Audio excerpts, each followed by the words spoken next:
और चलिए बढ़ेंगे आगे और अब बात मौसम की करेंगे। जिस तरीके से दिल्ली एनसीआर उत्तर भारत में मौसम का सितम लगातार जारी है। घने कोहरे की वजह से विजिबिलिटी भी बेहद कम हो गई, इसलिए हम कह रहे हैं कोहरे का कहर लगातार जारी है। इसी पर दिखाएंगे खबर आपको।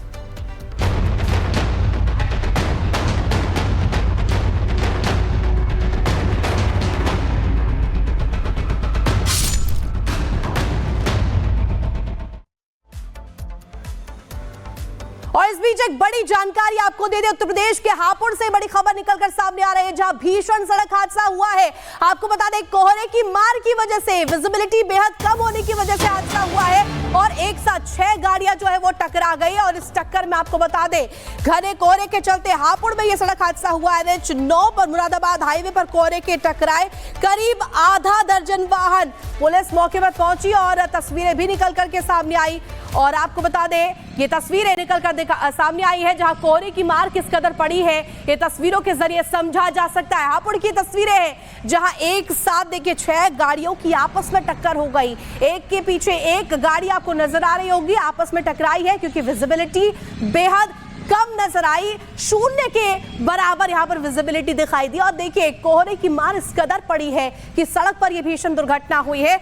6 गाड़ियां आपस में टकरा गई, तो आधा दर्जन गाड़ियां देखिए किस तरीके से आपस में टकराई है। कोहरे की मार की वजह से लोगों को परेशानियां हो रही है। घर से बाहर जो निकल रहे हैं, जो ऑफिस का रुख कर रहे हैं, जो ऑफिस जा रहे हैं, उन्हें समस्याओं का सामना करना पड़ रहा है। जो बच्चे हैं, हालांकि देखिए स्कूल्स भी बंद कर दिए गए हैं, उन्हें भी कहीं ना कहीं परेशानियों का सामना करना पड़ रहा है। कोहरे की वजह से विजिबिलिटी बेहद ही कम हो रखी है। तस्वीर देखिए आपको दिखा रहे हैं।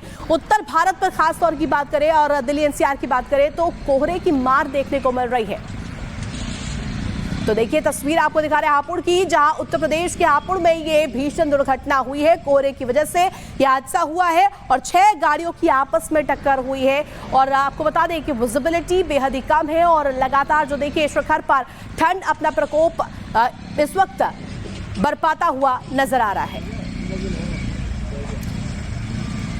देखिए लगातार आपको तस्वीरें दिखा रहे हैं, कई गाड़ियां टकरा गई है और इसीलिए आपको बहुत सावधानी से सुबह सुबह निकलना है, क्योंकि आप इस तस्वीर को भी देख सकते हैं। तस्वीर भी धुंधली नजर आ रही है और आपको 8 तस्वीरें इस वक्त दिखा रहे हैं। इंडिया गेट, मयूर विहार, इसके अलावा ITO, लक्ष्मी नगर, नई दिल्ली रेलवे स्टेशन, पुरानी दिल्ली रेलवे स्टेशन की तस्वीरें आपको इसलिए हम दिखा रहे हैं क्योंकि फ्लाइट्स भी रद्द हो रही है, फ्लाइट्स पर भी असर पड़ रहा है, ट्रेन डिले हो रही है और जिन लोगों को एक राज्य से दूसरे राज्य जाना है उनको आने जाने में परेशानियों का सामना करना पड़ रहा है। क्योंकि उत्तर भारत में इस वक्त विजिबिलिटी बहुत कम है, सुबह सुबह तो बिल्कुल भी नहीं दिखाई देता और बिल्कुल धुंधली तस्वीर भी इससे पहले हम आपको दिखा रहे थे। और यहाँ पर लोगों की मुश्किलें लगातार बढ़ती हुई नजर आ रही है। अब ये 5 तस्वीरें आप देख लीजिए। नोएडा, अयोध्या, मैनपुरी, प्रयागराज, गाजियाबाद की तस्वीर। एक तरफ लोग अलाव का सहारा ले रहे हैं, अयोध्या में आप देखिए कितनी कम विजिबिलिटी है। प्रयागराज में भी आप देख सकते हैं कि लोग सुबह सवेरे अपने गंतव्य तक जाने के लिए खड़े हैं। और अब इसके बाद आपको 12 तस्वीरें भी हम दिखाएंगे।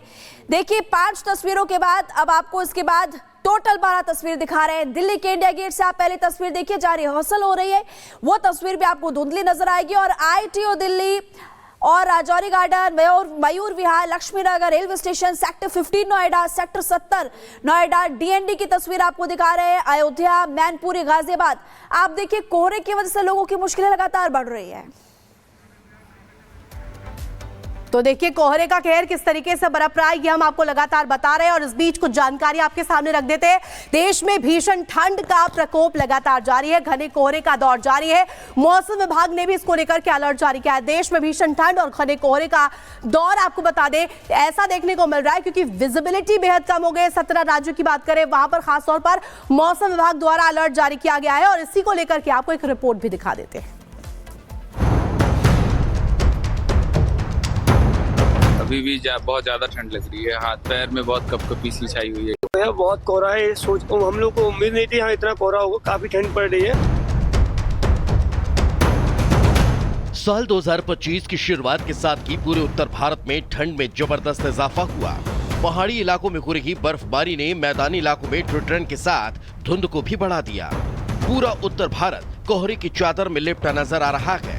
क्या यूपी, क्या दिल्ली, क्या हरियाणा, हर जगह धुंध की वजह से विजिबिलिटी ना के बराबर नजर आ रही है। ऊपर ठंड, शीतलहर और कोहरे के ट्रिपल अटैक ने लोगों की मुश्किलें बढ़ा दी। विजिबिलिटी 0 होने से गाड़ियों की रफ्तार पर ब्रेक लग गया। जिस सड़क पर वाहन फर्राटा भरते थे वहां वो 20 किलोमीटर प्रति घंटे के हिसाब से रेंग रहे हैं। सबसे ज्यादा परेशानी हाईवे पर चलने वाले वाहनों को हुई। वाहन चालकों को गाड़ी की लाइट जलाकर ही चलना पड़ रहा है। देश के 1-2 नहीं बल्कि 17 राज्य ठंड और कोहरे से हलकान हैं। कोहरे की वजह से लोग अपने दफ्तर लेट पहुंच रहे हैं, तो वहीं सड़क किनारे रहने वाले भी परेशान नजर आते हैं। बड़े बूढ़ों और बच्चों के लिए अब अलाव की सहारा है। ठंड के प्रकोप को देखते हुए मौसम विभाग ने ऑरेंज अलर्ट जारी किया है। कई ट्रेनें घंटों देरी से चल रही हैं। यात्रियों को भीषण ठंड के बीच प्लेटफॉर्म पर ट्रेनों का इंतजार करना पड़ रहा है। वहीं हवाई सेवा पर भी कोहरे का असर है। या तो कई फ्लाइट रद्द कर दी गई या फिर देरी से चल रही है। कोहरे के साथ साथ दिल्ली में स्मॉग की चादर भी छाई हुई है। आज प्रदूषण का स्तर गंभीर श्रेणी में पहुंच चुका है। औसत वायु गुणवत्ता सूचकांक 409 दर्ज किया गया। Bureau report, Republic Bharat.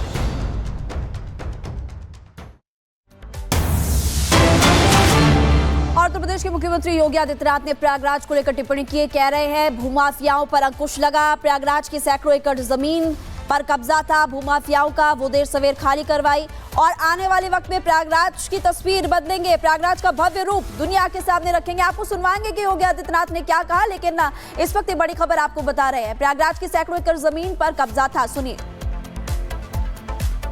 बोल रही थी प्रोफेसर रीता बहुगुणा जोशी जी कि हम इस होटल के पास ही जो घर थे उस घर में रहा करते थे। उनके कहने का पीछे का उद्देश्य ये भी था कि वे चाहते तो उन मकानों को खरीद सकते थे। परिवार प्रतिष्ठित परिवार था। प्रदेश के मुख्यमंत्री के रूप में, केंद्रीय मंत्री के रूप में, शासन के विभिन्न महत्वपूर्ण दायित्वों का निर्वहन करने के बाद भी कभी भी स्वयं के लिए अर्जित करने का भाव नहीं रहा, देने का भाव रहा। देश के लिए, समाज के लिए एक जज्बा रहा। और याद रखना, वही स्मरणीय बनता है, वही स्मरणीय बनता है। नहीं तो प्रयागराज में तो सैकड़ों एकड़ भूमि पे तमाम भूमाफियाओं ने कब्जा किया हुआ है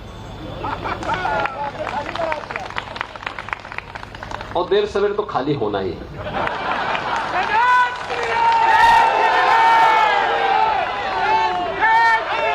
लेकिन ये भाव अगर हर नागरिक के मन में आ जाए कि नहीं, मुझे देश के बारे में सोचना है, तो बहनों और भाइयों, मैं इस बारे में आपको कह सकता हूं कि प्रयागराज आज जैसे दुनिया के अंदर गूंज रहा है।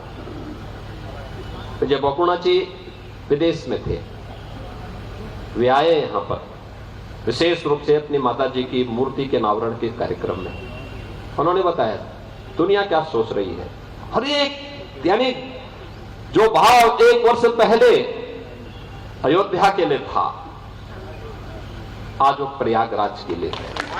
हर दृष्टि प्रयागराज की ओर देख रही है।